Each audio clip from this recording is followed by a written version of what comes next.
ਬਿਲਕੁਲ। ਤੇ ਸੈਲਫੀ ਦਾ ਕ੍ਰੇਜ਼ ਬੜਾ, ਆਪਾਂ ਬਥੇਰੀ ਵਾਰੀ ਸ਼ਰਮਾ ਜੀ ਖਬਰਾਂ ਸਾਂਝੀਆਂ ਕਰਦੇ ਹਾਂ ਵੀ ਸੈਲਫੀ ਲੈਣ ਲੱਗੇ ਨੌਜਵਾਨ ਦਰਿਆ 'ਚ ਰੁੜੇ, ਨਦੀ 'ਚ ਰੁੜੇ, ਟ੍ਰੇਨ ਦੀ ਲਪੇਟ ਦੇ ਵਿੱਚ ਆਏ, ਸੜਕ ਹਾਦਸੇ ਦਾ ਸ਼ਿਕਾਰ ਹੋਏ ਬਹੁਤ ਵਾਰ। ਪਰ ਪੰਜਾਬ ਦੇ ਵਿੱਚ ਹੁਣ ਕਹਿੰਦੇ 31 ਜੁਲਾਈ ਤੱਕ ਤੁਸੀਂ ਸੈਲਫੀ ਨਹੀਂ ਲੈ ਸਕਦੇ।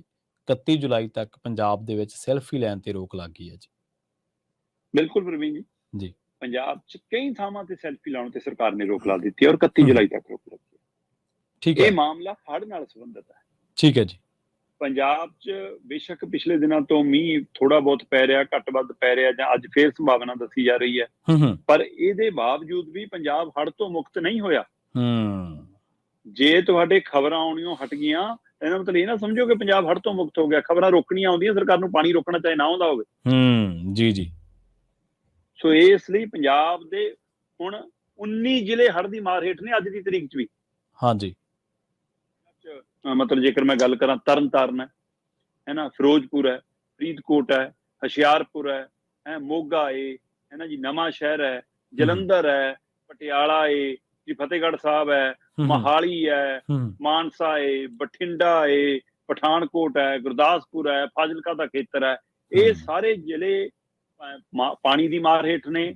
ਬਰਸਾਤੀ ਪਾਣੀ ਦਰਿਆਵਾਂ ਦੀ ਕਿਤੋਂ ਘੱਗਰ ਮਾਰ ਕਰ ਰਹੀ ਹੈ, ਕਿਤੋਂ ਬਿਆਸ ਦੇ ਬੰਨ੍ਹ ਟੁੱਟ ਰਹੇ ਨੇ, ਕਿਤੋਂ ਸਤਲੁਜ ਦੀ ਮਾਰ ਹੈ, ਉਹ ਸਾਰੀ ਮਾਰ ਹੇਠ ਨੇ। ਤੇ 1500 ਤੋਂ ਵੱਧ ਪਿੰਡ ਪਾਣੀ ਦੀ ਪੀੜ ਚੋਂ ਮੁਕਤ ਨਹੀਂ ਹੋਏ, ਹੜ੍ਹ ਪ੍ਰਭਾਵਿਤ ਖੇਤਰ ਚੋਂ ਬਾਹਰ ਨਹੀਂ ਆਏ ਜੀ। ਸੋ ਇੱਥੋਂ ਤੁਸੀਂ ਅੰਦਾਜ਼ਾ ਲਾ ਲਓ ਕਿ ਪੰਜਾਬ ਦੇ ਅੰਦਰ ਇਸ ਮੌਕੇ 150 ਤੋਂ ਵੱਧ ਰਾਹਤ ਕੈਂਪ ਚੱਲ ਰਹੇ ਨੇ। ਆਪਣੇ ਪੱਧਰ ਤੇ ਜੋ ਹੋ ਰਿਹਾ ਉਹ ਰਿਕਾਰਡ 'ਚ ਨਹੀਂ ਕਿਸੇ। ਠੀਕ ਹੈ, ਹਾਂਜੀ, ਬਿਲਕੁਲ ਬਿਲਕੁਲ। 150 ਤੋਂ ਵੱਧ ਰਾਹਤ ਕੈਂਪ ਨੇ। ਇਹਨਾਂ ਰਾਹਤ ਕੈਂਪਾਂ 'ਚ 5000 ਦੇ ਕਰੀਬ ਲੋਕਾਂ ਨੇ ਸ਼ਰਨ ਲਈ ਹੋਈ ਹੈ। 4849 ਤੋਂ ਵੱਧ ਅੰਕੜਾ ਦੱਸਿਆ ਜਾ ਰਿਹਾ, ਕਦੇ ਘਟ ਕੇ ਕਦੇ ਵੱਧ ਕੇ ਕੁਛ। ਜਿੱਥੇ ਪਾਣੀ ਘਟਦਾ ਕੁਛ ਲੋਕ ਚਲੇ ਜਾਂਦੇ ਨੇ, ਸਫਾਈ ਕਰ ਲੈਂਦੇ ਨੇ, ਕੁਛ ਸੰਭਾਲ ਲੈਂਦੇ ਨੇ, ਕਿਤੇ ਪਿੰਡ ਵਾਲੇ ਹੈਲਪ ਕਰ ਲੈਂਦੇ ਨੇ, ਕਈ ਲੋਕਾਂ ਨੂੰ ਹੋਰ ਆਉਣਾ ਪੈ ਜਾਂਦਾ। ਸੋ ਮੰਨਿਆ ਜਾ ਰਿਹਾ ਕਿ ਐਵਰੇਜ 5000 ਬੰਦਾ ਰਾਹਤ ਕੈਂਪਾਂ 'ਚ ਮਤਲਬ ਕਿ ਸ਼ਰਨ ਲਈ ਬੈਠਾ। ਇੱਧਰ ਦੂਸਰੇ ਪਾਸੇ ਜੇਕਰ ਆਪਾਂ ਗੱਲ ਕਰੀਏ ਲੰਘੇ ਦਿਨ ਦੀ ਜੀ, ਖੰਡੂਰ ਸਾਹਿਬ ਦੇ ਖੇਤਰ ਦੇ ਵਿੱਚ ਮੁੰਡਾ ਪਿੰਡ ਹੈ ਜੀ, ਉੱਥੇ ਕਹਿੰਦੇ ਜੀ ਬਿਆਸ ਦਾ ਬੰਨ੍ਹ ਟੁੱਟ ਗਿਆ। ਅੱਛਾ, ਠੀਕ ਹੈ। ਪਾੜ ਪੈ ਕੇ ਬੰਨ੍ਹ ਟੁੱਟਣ ਦੇ ਨਾਲ ਕਹਿੰਦੇ ਜੀ 3 ਤੋਂ ਵੱਧ ਪਿੰਡ ਉਹਦੀ ਮਾਰ ਹੇਠ ਹੋਰ ਆ ਗਏ। ਤੇ ਇੱਧਰ ਉਹਦੇ ਨਾਲ ਹਜ਼ਾਰਾਂ ਏਕੜ ਜ਼ਮੀਨ ਹੋਰ ਮਤਲਬ ਕਿ ਖੇਤਾਂ ਦੀ ਫਸਲ ਹੋਰ ਖਰਾਬ ਹੋ ਗਈ। ਦੂਏ ਪਾਸੇ ਮਾਨਸਾ ਦੇ ਸਰਦੂਲਗੜ੍ਹ ਘੱਗਰ ਦੀ ਮਾਰ ਪੈ ਗਈ।